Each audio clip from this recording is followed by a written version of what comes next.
Hi friends, welcome to my channel. இன்றைக்கி Monday vlog என்ன அப்படிங்கிறத பார்க்கலாம். வெஜிடபிள்ஸ் எல்லாத்தையும் எப்படி நான் ஃப்ரிட்ஜில் ஸ்டோர் பண்ணி வச்சுருக்கேன் அப்படிங்கிறத பார்க்கலாம்.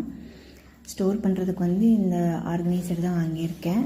கிட்டத்தட்ட 8 பீசஸ் இருந்துச்சு. ஃப்ளிப்கார்ட்டில் தான் ஆர்டர் பண்ணி வாங்கினேன். 300 சம்திங்குள்ளே தான் இருந்துச்சு நான் வாங்குறப்போ. கிட்டத்தட்ட வாங்கி நான் 1 இயர் கிட்ட ஆயிடுச்சு. இந்த பாக்ஸில் பார்த்தீங்கன்னா ஒரு ஒயிட் கலர் செப்பரேஷன் மாதிரி இருக்கும்.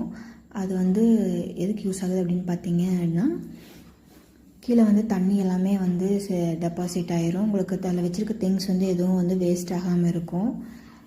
இது எஸ்பெஷலி நம்மளுக்கு கொத்தமல்லி தழை, புதினா தழைலாம் நல்லாவே ஸ்டோர் பண்ணி வச்சுக்கலாம். இதில் வேணும்னா நீங்கள் மேலே டிஷ்யூ பேப்பர்ஸ் கூட போட்டு ஸ்டோர் பண்ணி வைக்கலாம்.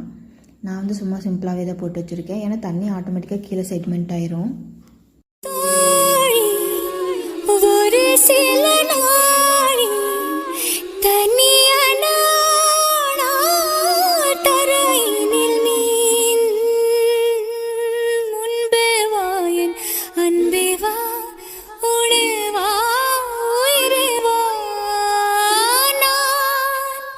நானா கேட்டேன் என்னை நானே. வீடியோ லாங்காக போகிறதுனால பார்த்தீங்கன்னா நான் பார்ட் 1 பார்ட் 2 போட்டுடுறேன். பார்ட் 1 இதை எப்படி அந்த பாக்ஸில் ஆர்கனைஸ் பண்ணுறது அப்படின்னு சொல்லி போட்டிருக்கேன். ரெண்டாவது பார்த்தீங்கன்னா பார்ட் 2 எப்படி ஃப்ரிட்ஜை க்ளீன் பண்ணி அதில் ஆர்கனைஸ் பண்ணுறேன் அப்படிங்கிறத நான் போடுறேன் உங்களுக்கு. ஒரு சில நாளி தனியான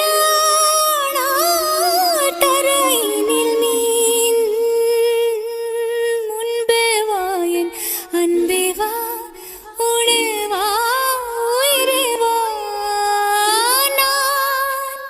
நானா கேட்டேன் என்னை நானே. Thanks for watching. Like the video, share the video, subscribe my channel. Bye bye. Part 2 பார்க்கலாம்.